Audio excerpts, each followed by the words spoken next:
February 3rd, 2008, an almost dynasty is born. The New York Giants stunned the previously unbeaten New England Patriots to win Super Bowl XLII. You probably know about the helmet catch, how the Patriots were huge favorites, how the Giants maybe shouldn't have even been there. But the season the Giants had after the Super Bowl run proved that they were no flukes. But how did the Giants get to this status, where they could have possibly been the next NFL's dynasty? Well, we'll have to go back to 2004, where the first seeds were planted. The Giants were coming off a disastrous season in 2003 when they went 4-12. In 2003, GM Ernie Accorsi drafted guys like defensive end Osi Umenyiora, tackle David Deal, and the sixth-rounder receiver named David Tyree. But no one was expecting them to be like key pieces of a Super Bowl roster anytime soon. The Giants were in full rebuild mode, so GM Accorsi wanted a new coach and a new quarterback to get them through it. Enter Tom Coughlin. He led the expansion Jaguars to 2 AFC Championship title game appearances. Coughlin had a reputation for being an old-school hard-ass, and perhaps he could get the Giants competing for championships like he did with the expansion Jaguars. Now, the Giants drafted Phillip Rivers with the 3rd overall pick to be the franchise quarterback, until he wasn't. The Giants traded Rivers and some 2005 draft picks to the Chargers for their quarterback. They selected Eli Manning. Manning didn't want to play for a certain fella known as Dean Spanos, and who could really blame him?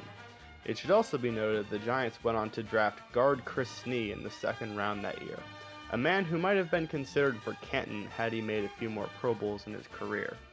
It was a rough year for Manning, Coughlin, and the Giants, though it didn't necessarily start out that way. The Giants started hot at 5-2, but it wasn't Manning leading the charge, it was Kurt Warner. The former Super Bowl MVP had fell off the face of the NFL earth recently, but perhaps he'd be reviving his career with Big Blue.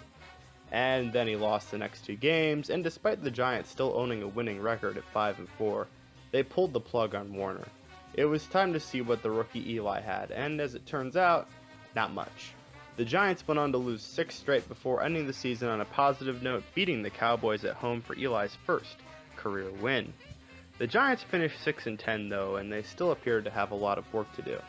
Eli certainly had a lot of work to do, as he passed for 1,043 yards, 6 touchdowns, and 9 interceptions during his rookie year.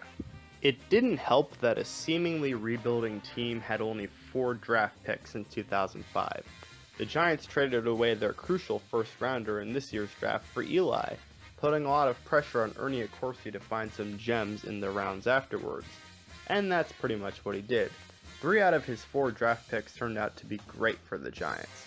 In the 2nd round, he selected the man who would catch Brett Favre's last ever pass as a Packer, Corey Webster. More on that later. In the 3rd round, he selected Justin Tuck, a man who I consider to be one of the most underrated players of the past 15 or so years. There's no bias there at all as a Giants fan. And in the 4th round, he selected power runner Brandon Jacobs, a man with both size and attitude. And on top of this, Accorsi signed receiver Plexico Burress in free agency, a true number 1 receiving threat for Manning that he lacked in the previous year. In 2005, the Giants surprised some people and turned heads with an 11-5 record and an NFC East division crown. Beloved owner Wellington Mara died early on in the season, but the Giants honored him with a 36-0 thrashing of the Redskins in the first game played after his death. Manning looked much sharper than in his rookie year, passing for over 3,700 yards and 24 touchdowns to 17 interceptions. It helped having Tiki Barber in the backfield, who ran for over 1,800 yards that year and was named first-team All-Pro. Unfortunately for the Giants, they would go on to get crushed 23-0 in the NFC wildcard game by the Panthers. It was a wake-up call for the young Eli and his team, as a good regular season doesn't mean anything if you can't win games in the playoffs. In 2006, the Giants began a trend that they would become all too familiar with in some of the coming years: late-season collapses. The Giants started 6-2 and got a win apiece versus all of their division rivals. But then injuries took their toll on the team, along with the good old thing known as off-the-field distractions. Tiki Barber, who was 31 years old and had recently had the best season of his career, decided to announce his retirement midway through the season. It created a distraction for the team as they'd go on to finish 8-8. They choked in one game where they had a 21-0 lead against the Vince Young Titans, but they lost 24-21. However, the 8-8 record that the Giants had was still barely good enough for the playoffs, somehow. In this playoff game, the Giants would lose to the hated division rival Eagles 23-20. David Akers kicked a game-winning field goal to win it, so I guess you could say he was the original Jake Elliott. Eli looked like a lot better than in his first playoff game, but as of right now, his playoff record and Coughlin's playoff record with the Giants was 0-2. That didn't look good, especially when you're playing under the bright lights of New York when there's plenty of media piranhas. Many people in the New York media actually wanted Coughlin fired that season. So, in other words, 2006 was about as ugly a playoff season as you could get. The Giants got in there with a fluky 8-8 record and they came in there practically limping. Like I said about Coughlin, people wanted him fired just because he seemed like he had too much of a drill sergeant-like attitude. Oh, and the collapse from 6-2 to 8-8 didn't really help either. Nor did his relationship with recent retiree Tiki Barber. So in 2007, he decided he'd change a little. Coughlin would manage his anger a bit more and give his players a bit more freedom, while still keeping some of the strict rules in place. He also got some new people on his coaching staff, most notably offensive coordinator Kevin Gilbride and defensive coordinator Steve Spagnuolo. But yet another big difference from the 2006 Giants was a new GM in Jerry Reese. The Giants promoted him from director of player personnel to GM, and his first year of drafting was, surprisingly, for Giants fans at least, pretty damn good. Corner Aaron Ross, receiver Steve Smith, lawn snapper Zach Diassi, tight end Kevin Boss, and running back Ahmad Bradshaw all became key contributors to this team. And yes, it is worth mentioning the lawn snapper Diassi, especially considering he's the only player from this era who is still playing with the Giants, besides Eli Manning. So, what did the Giants do in 2007? Well, they started out with a training camp holdout from beloved veteran Michael Strahan, who was considering retiring, and then they had an 0-2 start to the season where the defense gave up 80 combined points. 80. Things didn't seem much better in Week 3 when the Giants faced a 17-3 deficit at halftime against the team that was often their punching bag, the Washington Redskins. But Big Blue managed to come back to go up 24-17. And when the Redskins had first and goal on the 1-yard line late in the game, the Giants stopped them 4 times in a row for an epic goal line stand and their first win of the season. The Giants went on to finish 10-6, as that early win against Washington was a big momentum changer for the Giants. And despite having their last game of the season being a really close loss to the unbeaten Patriots, this team still had plenty of doubters. Eli would have to play all of his games on the road in order to go to the Super Bowl.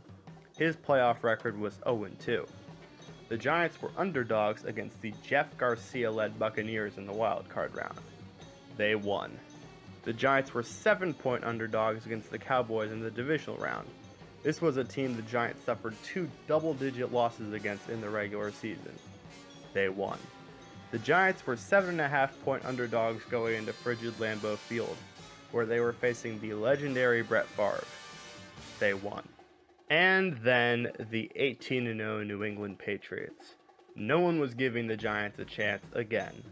This was truly one of those Super Bowls where it was David versus Goliath. But unlike in the other 3 major American sports, the beauty of football is that you just have to be better than a team for one game. It ultimately comes down to which team just wants it more. Tom Brady of the Patriots scoffed at receiver Plexico Burress' prediction of the Giants, winning 21-17. Only 17 points, he famously or perhaps infamously said. Well, anyway, the Giants seemed to have the right strategy coming out of the gate. Despite stalling on their opening drive for a Lawrence Tynes field goal, they burnt 10 minutes off the clock, keeping Brady on the sidelines. This was similar to the Giants' approach in the Super Bowl back in the early 90s, when they upset the Bills in their explosive offense. The Patriots would then score on the next drive and lead 7-3, which would be the score heading into halftime, and then after the third quarter as well. If you thought Super Bowl 53 was a defensive struggle, so was this one. The Giants' defensive line was putting constant pressure on Brady, with Michael Strahan and Justin Tuck being the key contributors. Eventually, the Giants' offense finally responded in the fourth quarter, taking a 10-7 lead when little-known receiver David Tyree made a touchdown catch. Announcer Joe Buck said during the game, "He just made the biggest catch of his life." Oh, if only he knew what was about to happen. The Patriots then scored a touchdown late to Randy Moss, though, to take a 14-10 lead. The Giants had less than 3 minutes on the clock, and Eli had to lead his troops down the field for one big touchdown drive. And I'm sure you've heard about Tyree and the game-winning catch from Burris, but there's a few plays that went completely undershadowed on this drive. Very early on, the Giants faced a 4th and 1 that they needed to convert. If they didn't, there's no Tyree catch, there's no Burris catch, there's no Super Bowl. So cue the bowling ball of Brandon Jacobs. The Giants also faced a 3rd and long situation right before the Burris touchdown, and Steve Smith made a very crucial catch there. Everything came together at the right time. The Giants stunned the world. They won 17-14. And why did they win it? Quite simply, they wanted it more. But in 2008, they'd have much higher expectations. They'd have expectations that essentially said, okay, prove it. Prove it wasn't a fluke.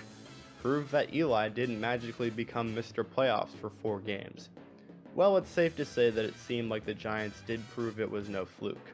They started 11-1, and they were the team to beat in the NFC. Their only loss, strangely enough, was against the Browns. But a dominant defensive line, offensive line, and running game helped get them this far. If your argument for building a football team revolves around controlling the line of scrimmage, then you'd point to this Giants team. Justin Tuck became the defensive line's new leader after Michael Strahan's retirement, as Tuck recorded 12 sacks and his first Pro Bowl appearance. David Deal, Chris Snee, and Sean O'Hara were key blockers for the offensive line, and the Earth, Wind, and Fire trio of Brandon Jacobs, Derek Ward, and Ahmad Bradshaw at running back was pretty awesome. Jacobs and Ward both recorded over 1,000 yards rushing that year, which is incredibly rare for a team to have 2 1,000-yard rushers. It seemed like nothing could stop this team on the field, so what ended up stopping this almost dynasty was something off the field. On November 28, 2008, that's basically what happened. Eli's go-to guy, Plexico Burris, shot himself in the leg in a nightclub. He was hurt, and he would also be going to jail for illegally carrying his gun. This obviously created a distraction for a Giants team fighting for the playoffs, as they went from 11-1 to 12-4. The 1-3 finish to the season didn't help the Giants push forward with a lot of momentum into the playoffs, although they were still the NFC's number 1 seed. They would play the number 6 seeded Philadelphia Eagles in the divisional round. It was an overall sloppy game for the Giants, and the offense looked lost without Burris on the field. The game was just weird. The Giants went into halftime trailing 10-8, and they ended up losing the game 23-11 in a scoregami fashion. Scorigamis, in case you were unaware, are scores that have never happened before in NFL history. It was a concept invented by John Boyes, the absolute goat of sports content on YouTube. This 08 Giants team was supposed to be something special. Talent-wise, they were better than the 07 team that won the Super Bowl, without a question. During the regular season, they beat all 4 teams that would end up making the conference championship that year. The Steelers, the Ravens, the Cardinals, and yes, the Eagles. Even more impressively, they beat 3 out of those 4 teams on the road. It makes us Giants fans wonder what could have been had Plax not shot himself. I bet it would have been back-to-back Super Bowls for the Giants. Now, things certainly create a chain reaction though. If Plax didn't shoot himself, the Giants likely would have never drafted Hakeem Nicks in 2009. And who knows, maybe some undrafted kid from New Jersey named Victor Cruz would have never gotten a shot to succeed in the NFL. In any case though, the Giants had a hard job in terms of not punching their fans in the guts the next couple of seasons. In 2009, they started 5-0.